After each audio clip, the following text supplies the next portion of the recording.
colleagues, good morning.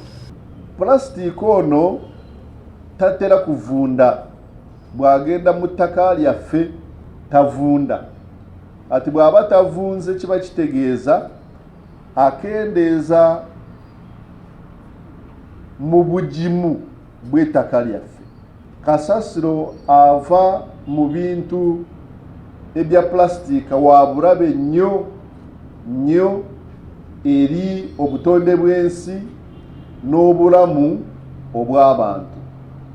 So tulina okukwatira awamu okulaba nti kasasiro ava mu bintu bya plastika tumukwata bulungi.